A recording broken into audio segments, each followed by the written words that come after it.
headed to Paradise, California. What's up, bro? Tell some jokes with my man Kenn Kington. Let's go.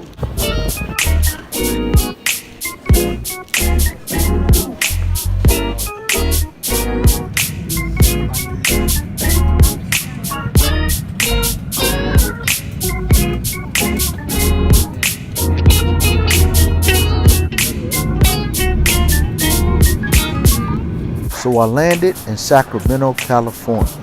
I met my guy Dan with Operation Blessing, and we headed to Paradise, California. 4 seconds. The thing is, when we got to Paradise, the tone changed. We saw buildings and homes just simply reduced to ashes and remnants all over the town. Housing on cots at churches and classrooms if they can. And tires are good. You're hearing bits and pieces of a conversation that Dan and I are having. I actually brought out my Zoom recorder and decided to do a podcast as we're driving into town. You can hear this on my upcoming podcast called Jason Earls Jokes Aside. Yes, right, McDonald's gone. This what we're calling a campfire comic relief night.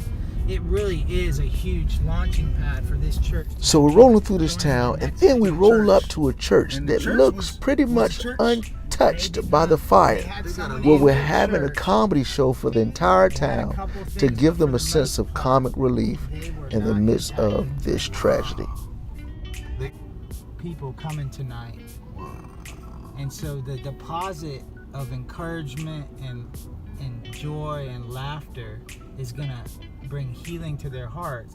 It was in the park called, hey. Look who it is. Kenn Kington, my man. What's up, my brother? Good, man. How you doing, bro?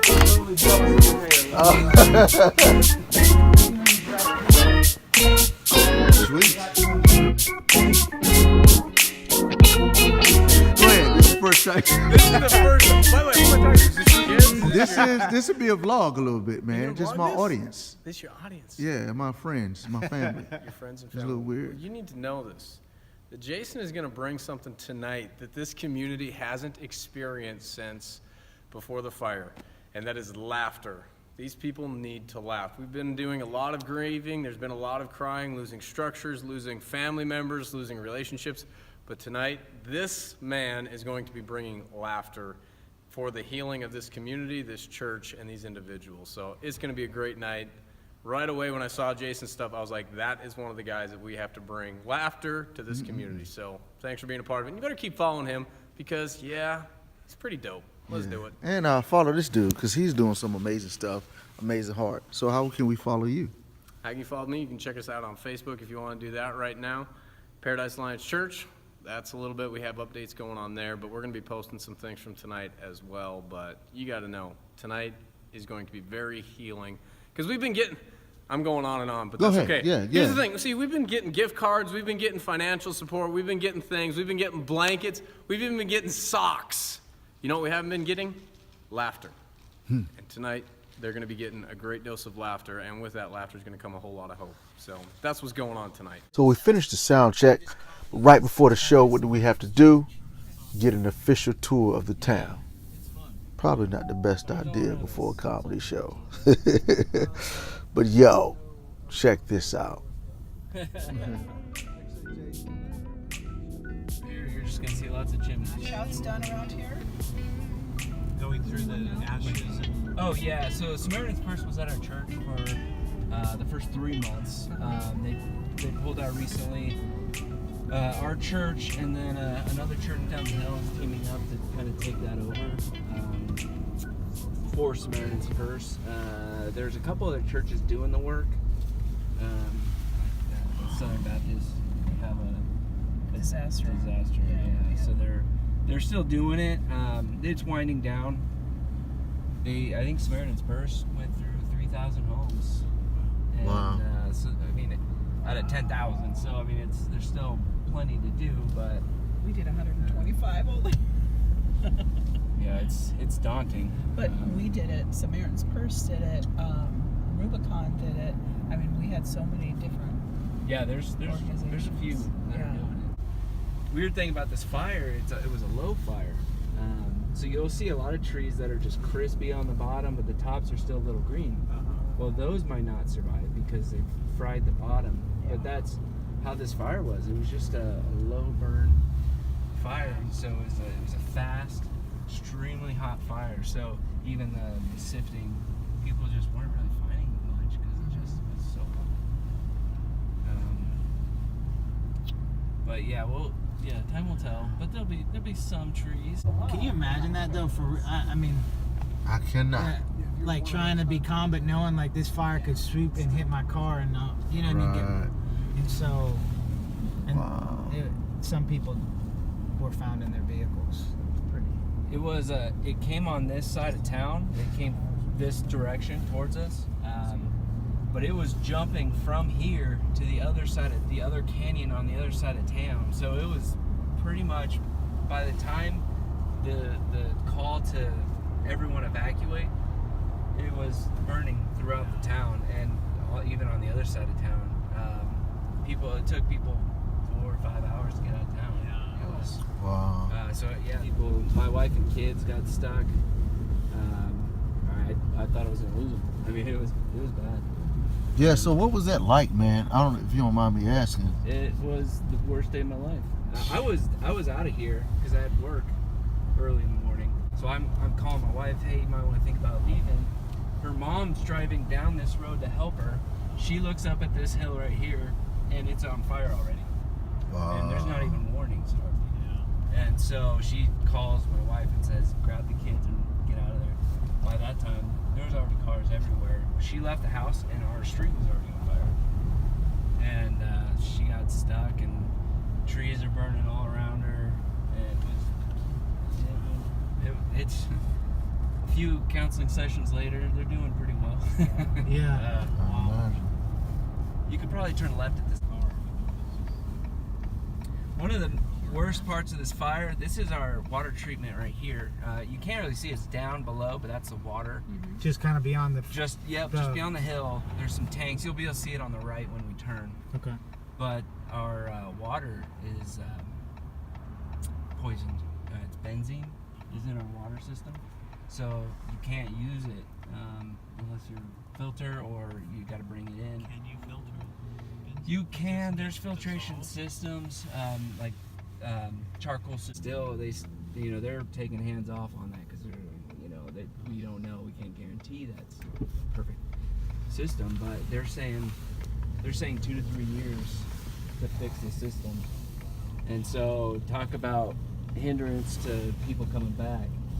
That's causing a lot of people to leave and just say, I can't do that. I can't wait 3 years for clean water. So that's honestly our biggest hurdle right now. And where are the kids going to school? There's a couple schools That trailer right up here. in Magalia. This is a small little trailer. They're completely burned. But mostly down here. That bus, that short bus. Huh. Well, maybe- They're trying to play with FEMA, try to get them to just do the work to replace the lines. But right now they're not, so they're getting funding through the state to go through systematic. It's a gravity-fed system, so they pump it up to this hill, and everything on Paradise is downhill.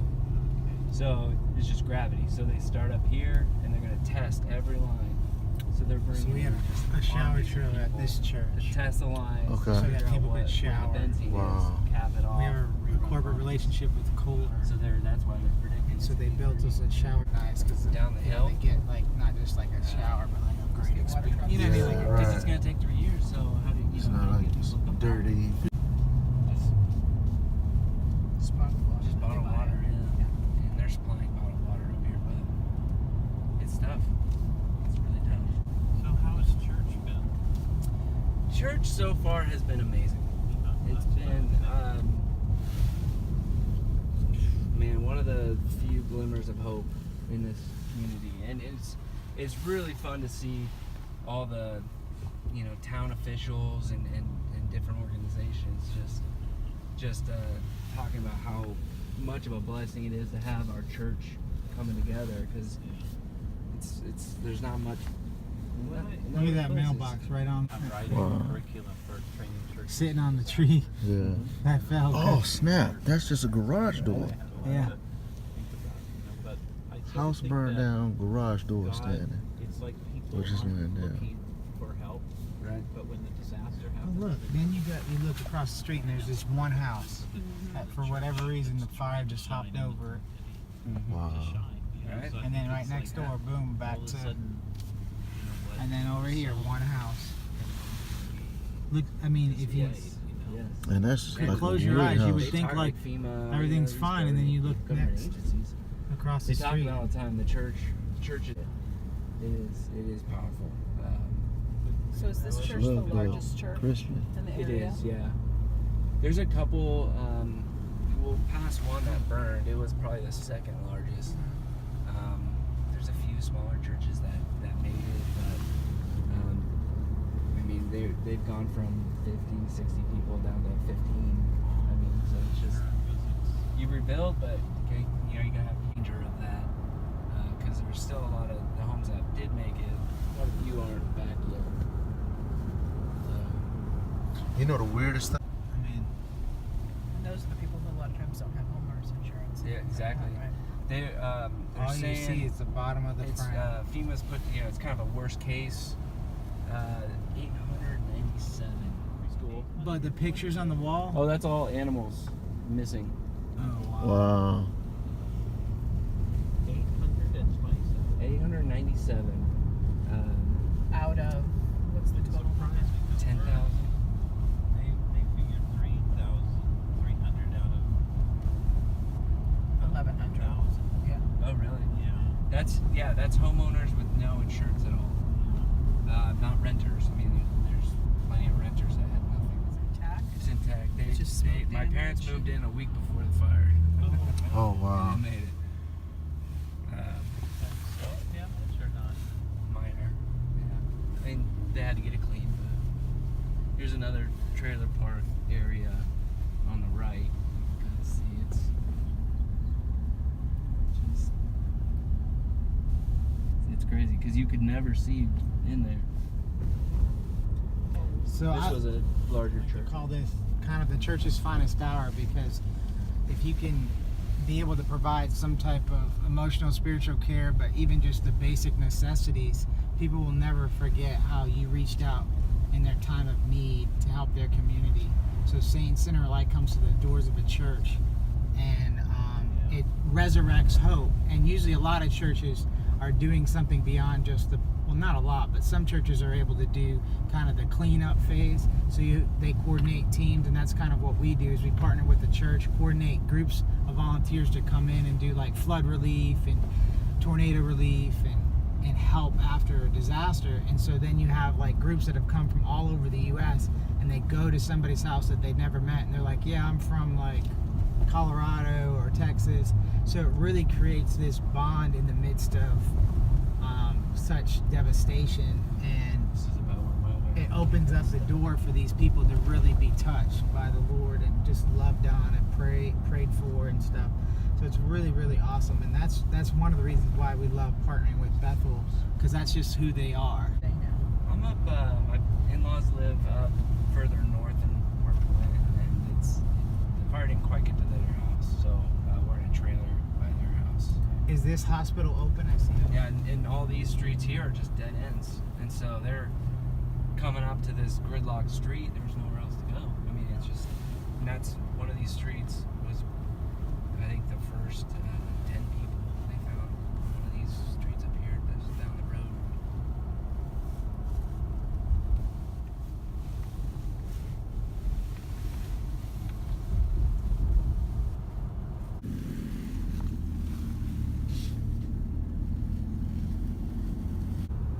I mean, 85 is a lot of people, but knowing what people went through to get out of here, and knowing, I mean, this was a large retirement community,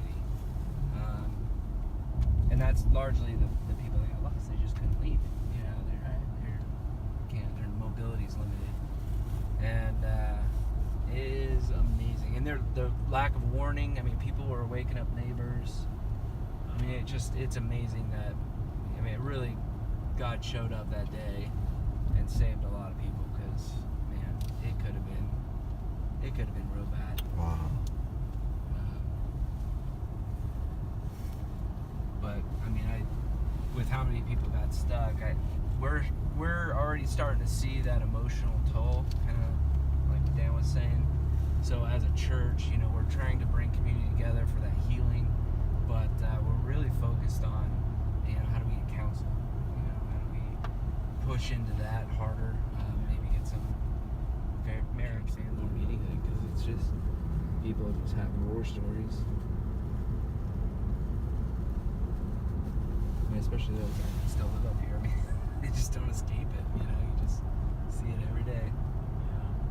Kind of like a hydraulic lift. Eventually, it can't lift anymore, where they have to kind of clear that room out, where it's just they're gonna explode. Right.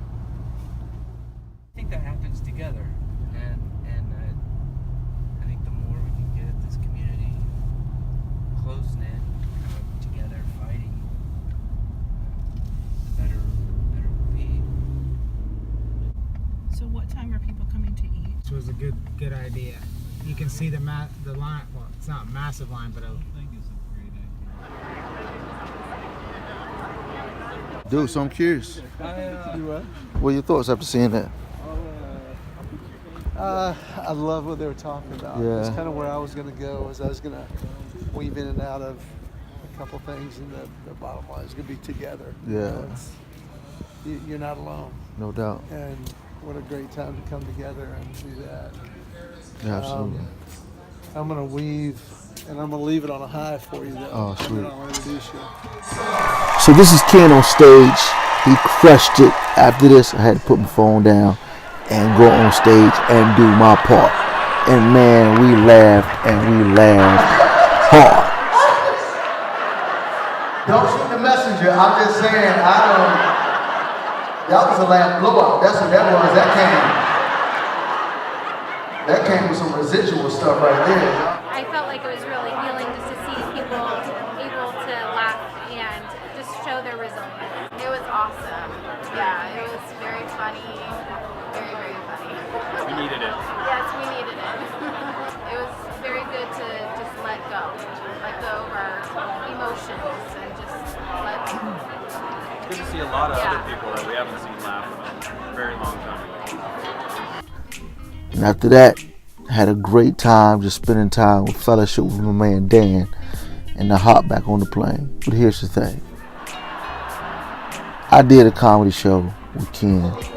Got on the plane. The folks still hurt. They still got to build homes, build the city back up. So we need you.